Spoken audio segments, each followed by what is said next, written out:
Behind every good success story is a great second in command, and this man's got it in spades. He's been a part of Nobuyuki Sakaki Bar's administration with the Rising Fighting Federation from the very beginning back in September of 2015, and wants nothing more but for the superior rule set to continue succeeding and to give his usual pre-fight pointers. Although this may be a short interview, it was too big to put on one single episode alone, so I hope y'all can bear with me on this one. But on this very special edition of Focus Fights Audio, and if you're watching on YouTube, this is a special edition of Focus Fights Audio Presents, I got an interview with Rising Fighting Federation front office member Shingo Charlie Kashiwagi that you don't want to miss. So as I always say, ring the bell. Let's do it. And ladies and gentlemen, with me on the line right now is I call this man the everyman of the Rising Fighting Federation, but he's basically a front office guy and the resident fight. Would you basically call yourself a fight analyst in the way of some of the way that you put over some of these stats, Mr. Kashiwagi?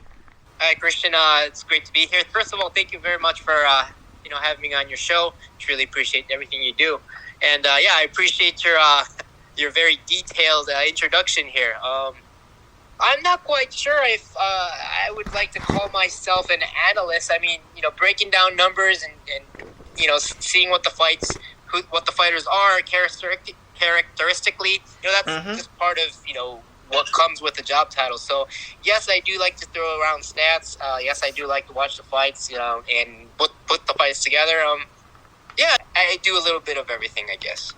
Right, of course. Shingo Charlie Kashiwagi, a member of the Rising Fighting Federation front office, is joining me right now. And I don't want to basically waste too much time talking because we got a short supply here, so I'm going to just get right to the questions. First of all, with the combat sports world being in a whirlwind right now, other major promotions underperforming, promotions tripping over their own tails, not just in MMA, but in kickboxing and boxing as well, would Rising be considered an exciting alternative for fans that are just tired of the usual same old? Sorry, what was the question again? Rising an alternative combat sports platform? I mean, considering the fact that Rising's been around for the last 10 years, would you consider the Rising Fighting Federation as a true alternative to the usual in combat sports? Sure, I mean, I guess you can put it that way, I'm not sure if it's an alternative. It's just that, we're just another promotion that puts on combat sports. So, if you want to put it that way, I guess you can put it that way. But, for us, we just want to do what the fans want to see. And, whatever that surprises the fans, whatever that excites the fans, whatever the fans want to see, if that's MMA, we'll put that on MMA. If that's kickboxing, we'll do kickboxing. We want to try new things out. We just tried out BKFC, and it's been receiving some, very positive feedbacks. So, we're here. We utilize combat sports to create exciting content to deliver to the fans. I see. Wakaimasu. And, that leads me to this question. With the Mamoru Oi Full Swing versus Genji Umeno bout now being officially set for Rising 47 in a couple of weeks' time, that being the second open finger glove fight in Rising Fighting Federation history, and obviously Tatsuki Shinotsuka getting some press for his bare-knuckle performance over Justin Martinez at the previous event. I mean, could we see more open finger glove fights, more bare-knuckle fights? Neither, or definitely both? Yeah, I mean, I can't, the thing with us is that we go with the flow, and things pop up, so can't really commit to anything, but I think it's safe to say that there's a big possibility out there that we can continue this stuff. When things fall in our lap and we think it makes sense, we'll make it happen. Obviously, as you can see, Japan has a large pool of talented kickboxers, and now we're seeing a lot, like the press conference today, a lot of fighters who were from that press conference today were, for former kickboxers. Mm-hmm. So, I think there's a demand to showcase these guys' talent. Obviously, it takes years to develop MMA technique. So, kickboxers transitioning to MMA, we can give them a fight in MMA, but, it's going to take a long time for them to actually develop the skills to hang with the top guys. So I think while they work on their ground game, I think these kind of opportunities will help them keep their exposure, keep their characters, and, just have them relevant to the fight game. Right. I get what you mean. And in the case of one of the fights in particular that was announced for Super Rising 3 coming up on July 28th, I mean, I gotta tell you, that Koji Tanaka versus Ryusei Catfish Ashizawa moment during the presser from earlier today, that was wild. I mean, I was just excited just to see that. Even though I know they had issues before stemming from past issues. But aside from that, I mean, I know we're getting a little too far ahead, but from the 3 fights that y'all announced for Super Rising 3 coming up on July 28th or 29th, what can fans hope to expect? I mean, out of the 3 fights, the fans can definitely enjoy the fight itself, for sure. But Super Rising, it's a show. It's a summer extravaganza. Rising likes to put their big tentpole events sometime during the summertime and New Year's Eve. Those are our 2 big events. So, the fans definitely expect an entertaining fight, but the lead up to the Super Rising events, the storylines, the narrative that we are going to show leading up to these fights, it's just going to be it's just like following a story. And I think every single one of these fights will have a theme. Every single one of these fights will have a story, a build-up that makes sense that lead up to the actual fight. And obviously we have Rising Confessions that focus on the story after the fight. So I think the fans, the fans who might be introduced to Rising for the first time for this summer event, they can enjoy the entire package from the lead-up, the build-up, the fight itself, and the follow-up. So I think the entire package is going to be full of drama, packed with action and excitement. Right. And to be honest, I really don't see why Rising Confessions doesn't get the recognition that a lot of global fight shows, especially those here based out of the Western Hemisphere, normally get. I mean, if the UFC can get X amount of nominations at the so-called Fighters Only Awards for their programming, and it's few and far between because it's normally on a streaming platform, why can't Rising Confessions, right? Yeah, well, I think that Rising's international department manager is not doing his job.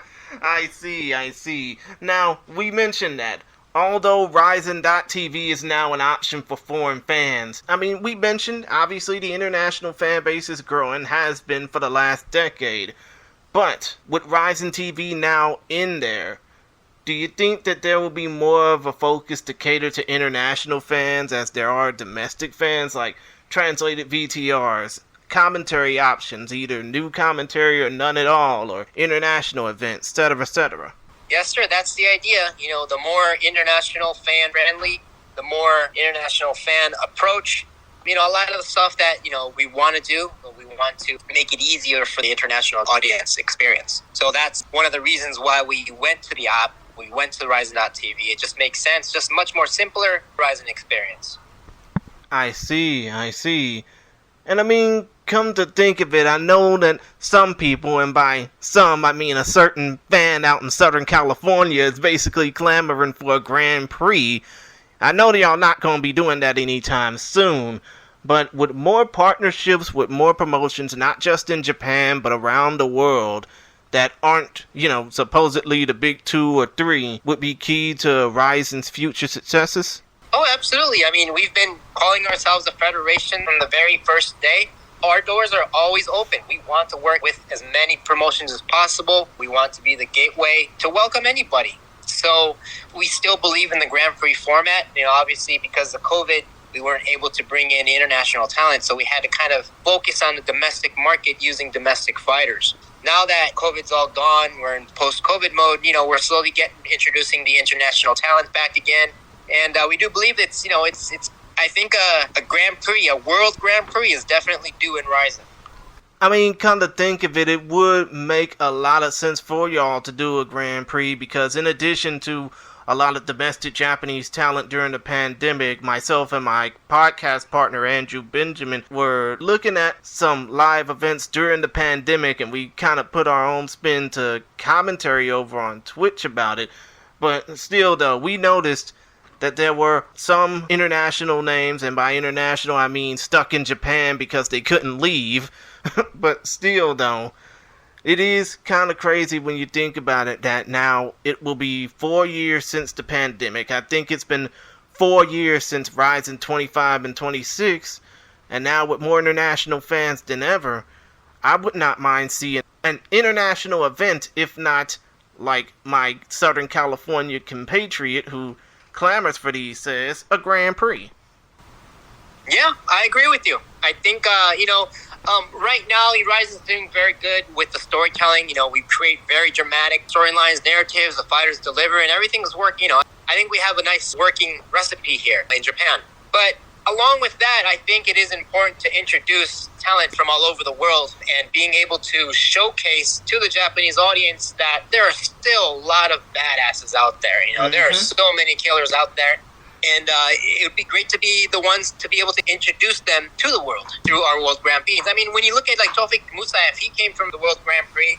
Nobody knew who he was. A lot of people in Japan didn't know where Azerbaijan was, So I think our World Grand Prix is a great platform to identify and introduce these unpolished gems that are still out there. I mean, Jerry Prohaska, he fought in the first Grand Prix and he was definitely an unpolished stone. And now he's basically a bona fide Hall of Famer, having not only become the first Rising light heavyweight champion, but also gone on to become the UFC light heavyweight champion. That's something incredible.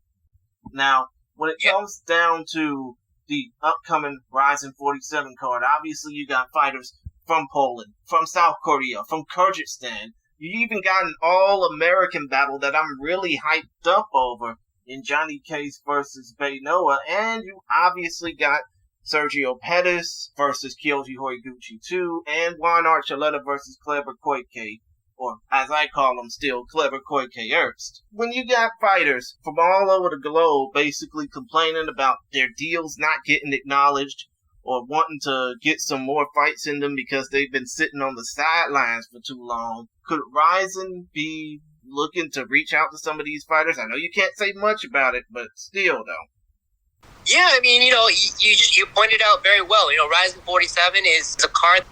I think it has 10 international fighters. When you include Bay Noah as an American, that's 10 international fighters from 6 different countries, So we're definitely bringing back that international flair to each of our cards, and that's what's making it exciting. At least that's what I feel. A lot of talent, good matchmaking, and a lot to see, a lot to express from here.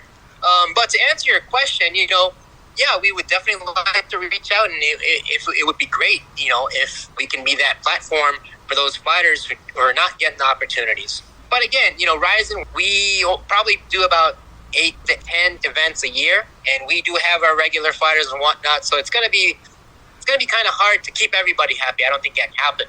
And another thing is that Japanese yen is just taking a huge hit right now, and some of these guys can get expensive, Yeah, I mean, especially considering that some people would want you guys to think about seeing about a certain Irishman who keeps putting over his liquor brand, but I know that purchase would just be too lofty.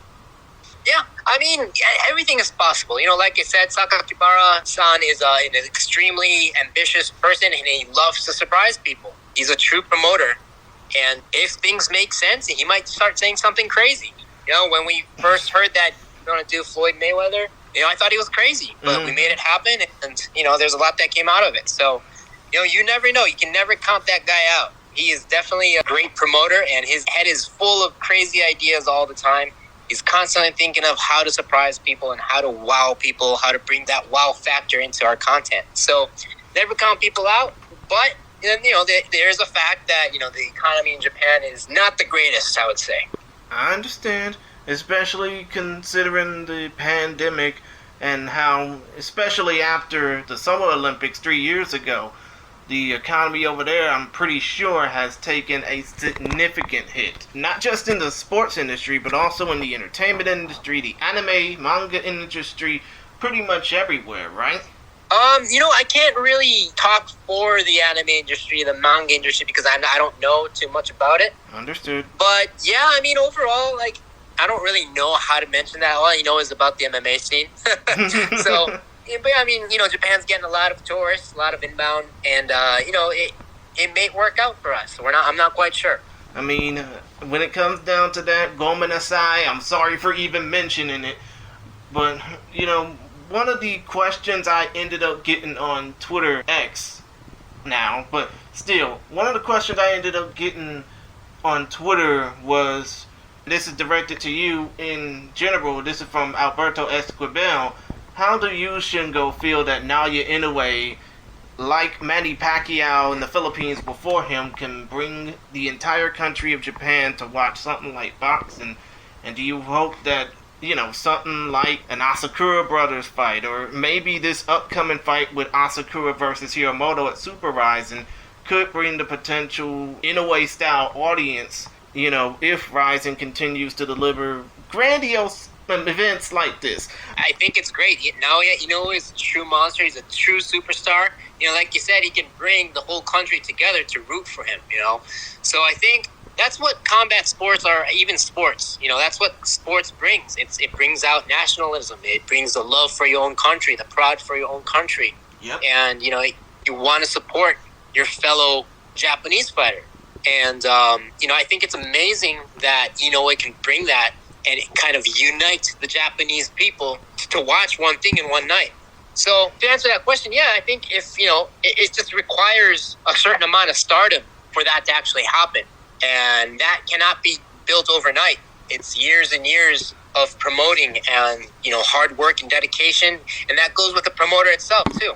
It requires a lot of people to do their job perfectly. Right. Of course. Now, I normally ask about plan Bs or backup plans. I didn't get the chance to do that when you were speaking for Mikio Ueda back around New Year's Eve when we were talking about Rising 45.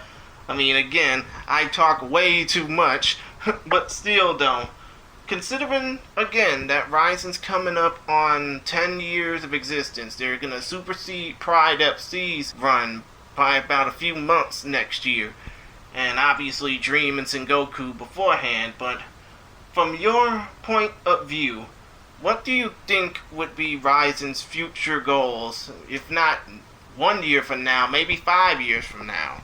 Yeah, that's a hard question. Sorry. I think the future can only be seen by the big boss Sakakibara-san, He's the master at this. So, but right now, I think Rising has been able to understand the Japanese market, and I think Rising has become a platform that's sustainable. Mm-hmm. We can actually generate revenue by doing events. That's a pretty amazing thing when you think about it, Mm-hmm. Just being able to throw fights and have enough demand to be able to sustain the events. So basically, we can pay off everything that we have with the events. I think that recipe, it's working very well, and as long as we can maintain it and grow it, I think there's a bright future for Rising in combat sports within Japan. Now, the goal moving forward, as Sakakibara-san has also mentioned that, this year we really want to take our content, our brand to the next level, meaning that we would really want to start to try to reach out to the international audience. And how do we do that? We're reaching out to fellow promoters. We're trying to work with them as much as possible. We won't be able to do this by ourselves. So we need a strong alliance. We need partners, and we need a good working relationship. And I think that's the best way to take our brand to the next level.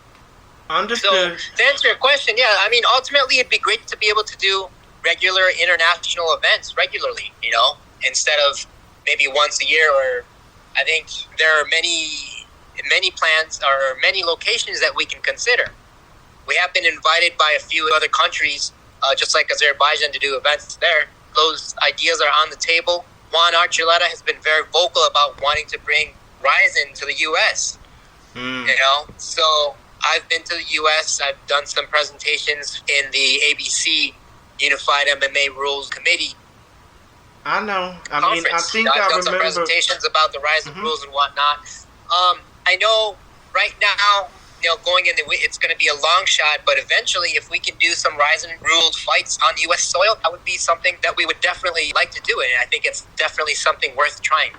I mean, I can understand that, and I think I do remember you have a history at doing this because you were a part of King of the Cage at one point. I mean, to see you obviously lead rules meetings and obviously wanting to talk to some of these athletic commissions, especially some of them here in the States, that pretty much see Rise and rules as, it's barbaric cockfighting. It's dating back to the bad old days of MMA, It's really crazy to me that now people are seeing Rise and rules, especially the rules that as my Southern Californian compatriot said, the almighty Pride Fighting Championship used to have. It's just crazy to think about it now that y'all trying to make people change minds, and I think hopefully it'll work out for the better.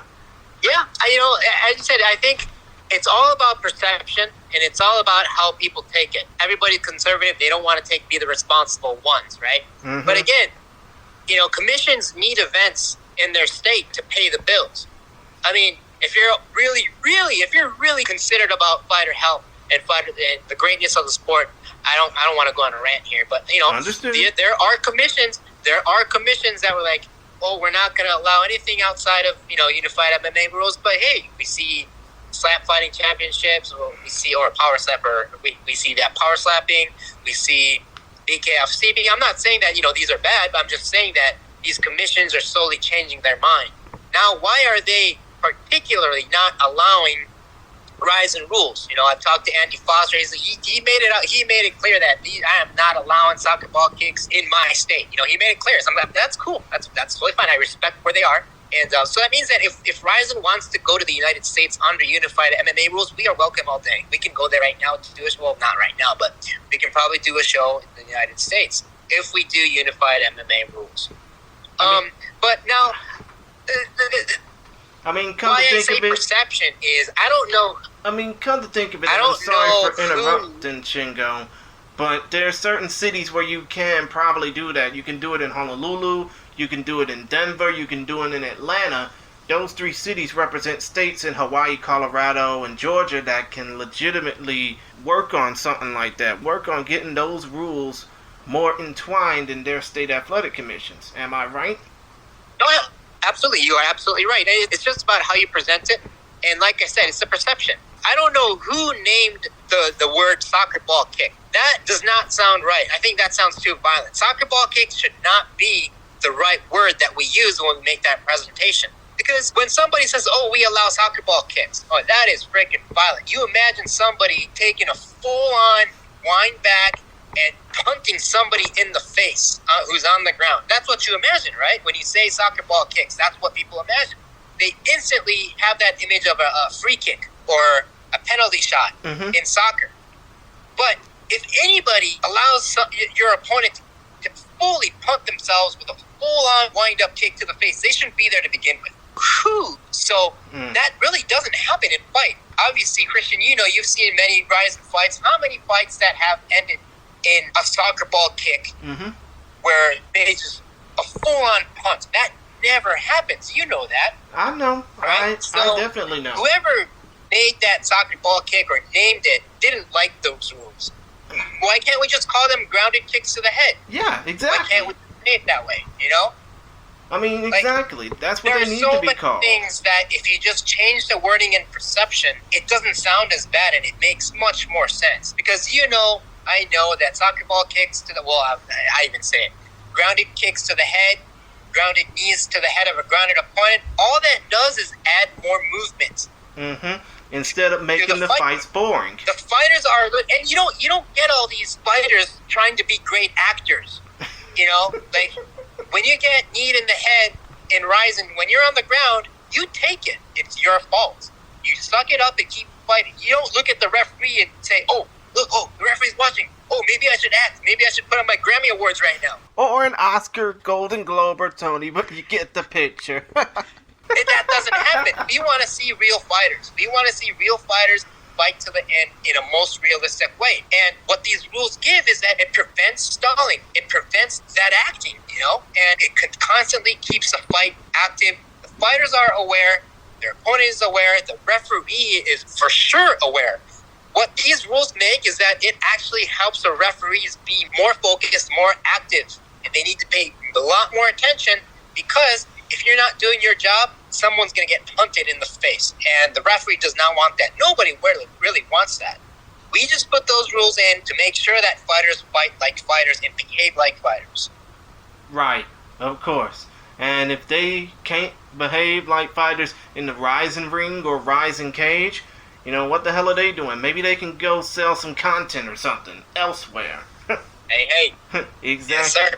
Exactly. Now, I know that we are running low on time, so I'm going to go ahead and ask a couple more questions and then I'm out of here. First of all, how can the good folks on social media contact you? How can they get in touch with you? Maybe share some ideas, so to speak.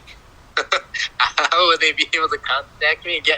I do have a social media account, so please feel free to DM, and as long as, I'll try to respond as much as possible. Sometimes, a lot of the times, we have somebody on Reddit, probably 2 days before fight week, and I think we try to do something where Ryzen staff responds to every single post that's made on Reddit on that thread. So, that might be something to consider. Ryzen.tv social media. Mm-hmm. Any requests from there, they always, channel, they come down to me. So, there's so many ways to throw out ideas. But obviously, when it comes down to it, don't send any personal recommendations to you on Twitter, now X, at MMA Shingo, right? Yeah, we get referrals and recommendations all the time. People can do what they want, so that's totally fine. I can't say don't send this, don't send this. I can't say that. So whoever shows interest in Ryzen, whoever shows interest in Ryzen content, whoever is passionate enough to suggest ideas. We're all open for those ideas. I see. And obviously, Ryzen 47 taking place in a week's time, June 9th. Super Ryzen 3 taking place in a couple of months' time, July 28th. If there's one way you can convince the casual fight fan to buy those events on Ryzen.tv with English commentary, or to subscribe to a package for Ryzen TV either online or through the Roku app, which is available, what would be the main thing you tell them? The floor is yours. I would like to tell them, this year's Ryzen is going to be a little different than our past years. This New Year's Eve is going to be our 10th New Year's Eve show that Ryzen is going to put on. So everything is going to be leading up to that 10th New Year's Eve anniversary. We're trying to build up the storylines, and I will tell you, Super Ryzen 3 will have a treat. There's much more to be announced, and you will be blown away when these fight announcements are made. I guarantee you. Please stay tuned for more announcements. Super Ryzen is going to be fire, and I'm pretty sure that everybody around the world will be talking about Super Ryzen 3. And not to mention, this fantastic matchup, this fantastic fight card lined up for Ryzen 47. How many former champions do we have on this card? We have so many. Just main event, Horiguchi versus Sergio Pettis. We got Ryzen champions, Ryzen Grand Prix champions. We got Bellator champions. We got Kleber Koike, a former KSW champion. Kleber, come to think of it, you got four former champions in the co-main event and main event alone. That's enough for just buying the damn show. Yeah, that's insane. When you consider Juan Archuleta, he had 3 belts in 3 different weight classes for King of the Cage. Actually, 4. He has a belt for a super junior welterweight or something like that. But we got champions. How many champion belts do we have for this event? I don't even know. So this fight card very highly competitive, and you don't want to miss neither one of them. You don't want to miss neither one of them. And just stay tuned for more announcements for Super Ryzen 3. That's all I can say for now. Surely, obviously, the 5 announcements that just got announced for that card can't get any better than the upcoming announcements that are going to be set for that card. And considering the past 2 Super Ryzen events over the last couple of years, I won't be surprised if they're anything but epic. But Other than that, Shingo, it's been fun talking with you again. Gomenasai for my apologies of trying to get the interview started, but still though, all I gotta say is Gambare Kudasai, domo arigato, and, again, congrats on being a part of Rising for the last 10 years, and here's to many more, man. Yes, sir. Thank you very much for your time. We truly appreciate everything you do, Christian. I'm sorry I couldn't keep my face out there today. It's okay, man. I understand. You driving. You don't need to focus on me. You need to focus on the road. Excellent. All right, man. Well, thank you so much again. We truly appreciate what you do. We truly appreciate you following Ryzen for all these years. And, yeah, we'd like to do this again. It's been fun. Thank you so much for having me on. No problem. Doimashibashite. Anytime, man.